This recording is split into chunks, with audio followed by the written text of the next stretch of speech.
William quite early doors, quite early on in the play, at the bottom of a pit.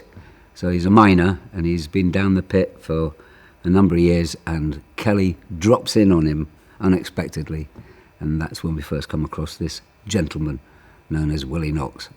And Brian is the band leader of the local band, and they're rehearsing for the Nationals, which take place at the Royal Albert Hall every year, and that's the biggest event in the brass banding calendar.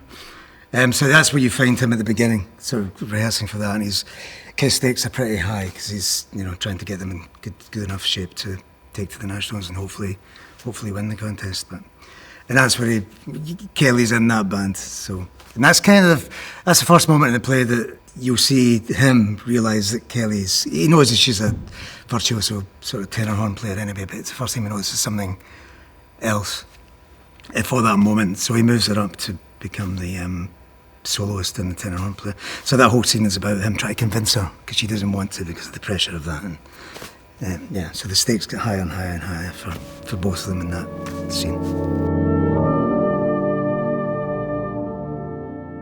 During COVID, this KELI project came on, and I was introduced to Martin and to the rest of the team. I was actually concentrating on Brian, the band leader, so that was my kind of main character throughout. And so we did this audio play, and we did it, and then we did some development work with NTS, and then we did some development work down at the National in London, and then, lo and behold, it went to stage, and I was auditioned. I auditioned for the part of Brian initially, thinking that's the character I've worked on all this time, so I'm looking forward to that. And then they said, would you read Willie? And I've seen Willie done during development, so I've kind of had an idea of how I would have played it, and so I did it, and they decided that I wasn't very good at Brian, but I was better at Willie, and so they gave me Willie Knox. So William, which was great. It's a character I'd never thought of playing him before. It never really crossed my mind. But then obviously I got to know him, and I kind of fell in love with him. He's an old gentleman from yesteryear, but he's quite politically right on. He's a good socialist, and he still has his views and his opinion on those that have and those that have not. So it's interesting and a good challenge. Now I had to go and do my research about his age. Right, he's 136. We're not going to play a decrepit old man. We're playing a man who's frozen in time. So he's frozen in time, but he's 136. He was down the pits when they had pit ponies and stuff like that, and the Davies safety lamp was just being introduced. I thought, okay, so I've done a bit of research on the history of mining and about leaders like A.J. Cook, who's leader of the Miners' Union. I did a bit of research on him and his political beliefs, and I thought, oh, okay, I like this guy. I also looked at older people, the way they walk, the gait, the kind of the shuffle, the way they turn the whole body rather than just the head. And so these things had to be incorporated, and quite a lot of physicality. And because he's an older gentleman and been in the pit for so long, he's kind of stooped. Because he's kind of on the outside listening, you've got to listen. If you don't, you can't switch off. If you switch off, you disengage and you lose out on where you were or what's happening, and you cheat the audience. So you've got to engage and hear everything for the first time, and try and not make judgment in your head while you're doing it. You want to be a proper correspondent, giving both sides of the story here, but falling on the right side. That's the way I go. I go back the history of the character, his life. Was he married? Did he have kids? And I have a whole backstory, and I work on it with my wife and kids at home. We have little chats about, what do you think you do here and what do you do there? So it's I kind of become the character for a little while, which is a bit selfish of me, because if you live at my house, all of a sudden I'm Willie Knox and no longer Dad or anything, because I've got to try and get my character and got to try and get into the head. It's kind of like research into the sort of reminding myself of the miners' strike stuff, because often with the miners' stuff it was kind of focused in the north of England or Wales.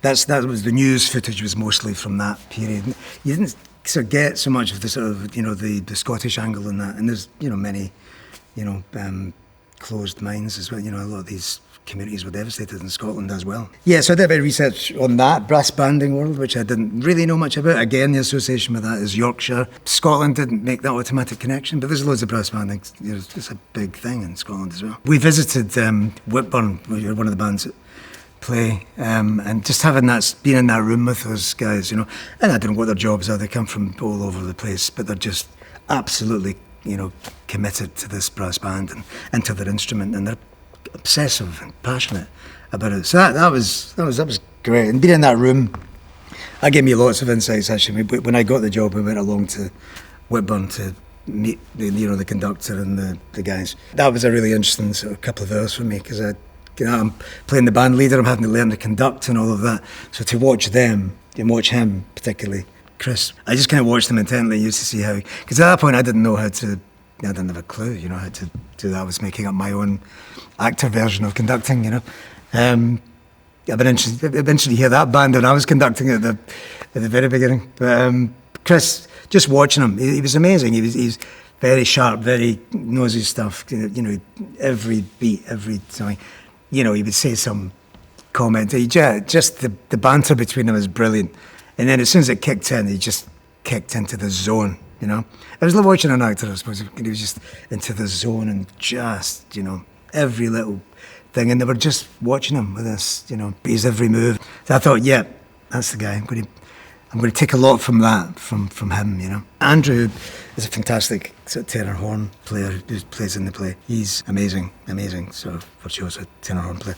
He kind of taught me how to conduct as well, So he just gave me a few I was kind of getting there with some other help from a few others, but he just gave me a few specific pointers that kind of really opened it up for me, And I think at one point Hannah plays a tuba, said to me one night, he said, we were following you, and I went, don't follow please don't follow me, But that was lovely, I had no idea that I was, maybe getting, and probably little moments getting them right, and they were following my lead, so that was great. Generally what I do is read the script over and over and over and over to get. I like to have an overview of the whole thing, and especially for this, because it's such a collaborative experience actually, just with the music, just the whole thing coming together, and it's amazing, because I've never really worked in a situation where there's lots of musicians and actors together. Well, I'd never heard a brass band in a room, when it really kicks off, it's, oh my God, I think we were all in tears, within about 5 minutes. And it's a very tech-heavy show. Obviously there's a lot of music and a lot of, sort of cues and a lot of things to be, very specific things you had to sort of fall into. But we started that from day one, really. So we were mic'd up from day one. The band were in the room from day one. The kind of musicians would play. So it was a kind of work in progress, actually. The script was there in its form at the beginning, but then each minute was a stop, discuss. First of all, we sat around the table and kind of broke down the scenes, into sort of units, you would call them in acting terms. And kind of name those units. So you would sort of concentrate on those specific scenes, say, okay, what's happening here? What's the shift? What's the, what are the characters want? What is the scene? What's the objective of this scene, for instance?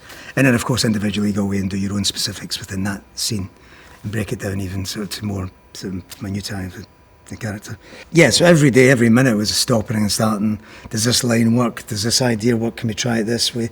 So it was kind of really collaborative, which is, not always the case, So it was kind of lovely to be able to sit and have a lot of input into Brian, for instance, which was my character, just to, because we'd heard a lot of, Martin did these amazing interviews with miners, actually, during the, talking about the time during the strike, and guys that had been sort of sent to prison for, basically protesting. And basically still having a criminal record and that falling, haunting them all their lives, that they couldn't get a job, they couldn't thing. And then that's kind of what happens to my character. So I listened to a few of those kind of verbatim tapes, and they were incredibly moving, And so I kind of brought that. I sort of said to him, those amazing interviews you did, can we maybe get some of those, or the essence of some of those in there if we can, And he went, yes, I'll go and have it. It was in there, but we kind of just fleshed it out even more. And that kind of went for the whole thing. The whole thing grew as we had a big enough play to begin with, but bits that taken out and new bits were put in and new sort of focus in different areas. So kind of everyone was in it, learning, changing as we were going through. So it really genuinely was a work in progress. And when the music coming in, that was changing. There was there's an underscore, obviously, that you're kind of, generally, as in a play, you don't always have an underscore, so if there's no. So that's kind of interesting. So there was music's doing one thing, and the drama's doing they're both doing kind of same thing but different things, and hopefully they complement each other. That's the thing. And Brian is amazing. Brian just is very open and collaborative as well, and really open to ideas, of everyone's opinion. I never felt, and I don't think anyone in that room felt that they couldn't just say, look, I don't think this is working, or can I try this? You can't come in with all these preconceived ideas of who you are and what you are, and then somebody puts the intonation on a different word and it creates a whole different sentence and a whole different meaning. So you've got, hold on a minute. And that's what I love about rehearsals, is all of a sudden something's fired in and it clicks off. And so what I thought was Willie Knox actually wasn't, and it became a bit more like this, or it became a bit more like that. Be as familiar as I can be with the lines, but I don't like to learn them because I want to experience why I'm saying it. I learn my lines during the action, because then I've got a muscle memory and I've got a feeling and an emotion, and they all come together. I'm not very cerebral. I'm not one of the most articulate or clever guys. But emotionally, I find I can get my characters, and if I get it emotionally, then 99 times out of 100 I'm correct in my thoughts, I think. But I'm also willing to be challenged, and I'll try anything. Like the director, go with what the director and the writer wants. If I can get as close as I can to that, if not, then we'll try and manipulate and work a way so that I can get what they want, and ultimately what I want. My main relationship in the play is with KELI, really. And KELI, he's known KELI since she was 5 years old. So he came to the band room, and he, from a very early age, he saw a talent, So he's kind of been nurturing, I suppose, that talent for many, many years. He has a connection with the family history. Her granddad was involved in the miners' strike. That was part of the dynamic, that, sort of negative thing that happened when he was a young man. So there's a kind of history for Brian and KELI's family, which goes way back, which he doesn't know about at the beginning of the play. And I think he knows, but he's kind of shoved it to the back a little bit. And he doesn't know much about the situation at home, so because he's very focused, he's very sort of work obsessed, Brian. He doesn't have a family, doesn't have, a partner, whatever. So his world and his life after the miners' strike became, and he couldn't get another job, so he got a job driving a bus, but he couldn't go back to work with the rest of his mates, which was kind of traumatic for him. But that stuff he keeps hidden down and sort of suppresses that. But his relationship with KELI, it's like the father-daughter thing, if you like. His emotional life's probably kept well under wraps. So she kind of pulls at him a lot in the play to try and get him to, open up a little bit. And certainly towards the very end of the play, he kind of opens up. But that relationship is all about him. He sees her potential and he wants her to, he's living vicariously through her talents in some ways, He wants to see her, thrive and grow, but doesn't quite understand the pressure that she has at home. And all play is about pressure and about how one deals with pressure and there's a build-up of pressure. So in a way, he's adding to that. At the beginning of the play, he's adding pressure to her by saying, you're playing the solo. He thinks he's doing a lovely thing, but she's like, I've got all this, I can't. He's like, come on, you've got it, come on. You can do this, you're a strong girl. And so he's putting pressure on her from a different angle. So that builds and builds and builds and builds until we get to the Nationals when she's a soloist, and it all goes terribly wrong. And then they have a big blowout, Where he's disappointed, obviously, that it's messed up, and she's angry at him for putting her in that position in the first place. So they have this huge argument and both say things that they wish they hadn't. She disappears to London. He gets a call from her mother and she's in a bit of a distressed state. He goes and sorts all that out, and then from that he discovers what she's really been living with and the sort of dysfunctional sort of life she has at home. So then he feels terrible and he feels he has to kind of make up for that. So that's how they kind of both arrive at a kind of more vulnerable emotional state, and they're able to communicate. In the end, they're able to sort of communicate in a much more meaningful, kind of lovely way, right? With my journey with KELI, first of all, when I see her, what the hell is she? Why is she here? What the hell are you doing here? What is the reason? And I've got to work because I've been stuck down here and I need to die. KELI's come along. Now, the coal, I've trusted the coal all my days. Has the coal brought her here so I can end my life? And that's what I want to do, because I'm 136 and I've had enough. I don't know this girl, and she's a bit foul-mouthed and she's a bit abrupt, and I don't really like her to begin with.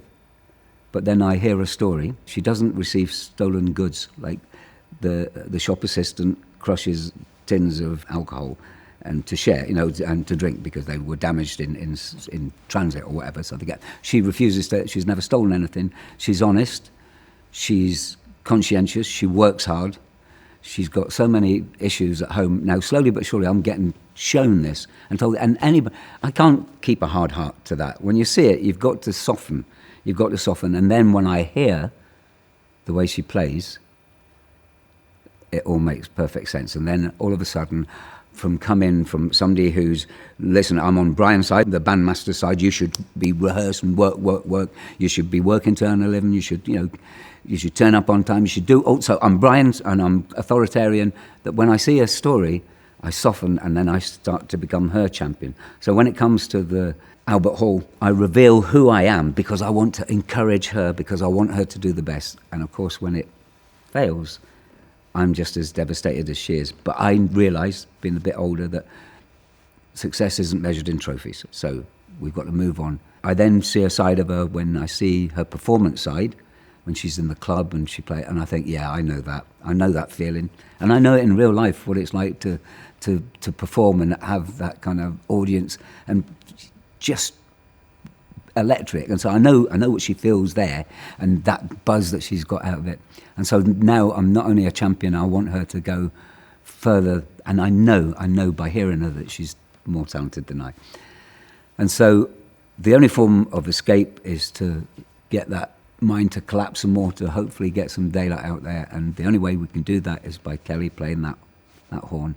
And so although it's going to be the end of my life, which I want, it's also her escape, which we need. And so I think we make a full circle of she is everything I need to get by, and hopefully I will let her go and flourish. There's the obvious ones, obviously. There's the kind of explosive argument they have in the middle, which is just a release of pressure, I guess. But there's a moment when she doesn't turn up for the last rehearsal, and he says, where have you been? This is the last rehearsal. So he's kind of disappointed in that, but he also sees the kind of state she's in that moment. So there's a real little lovely moment in that scene where he asks her if she's had anything to eat, and she looks a bit pale, and she's like, well, no, I've had a crunchy, I think she says.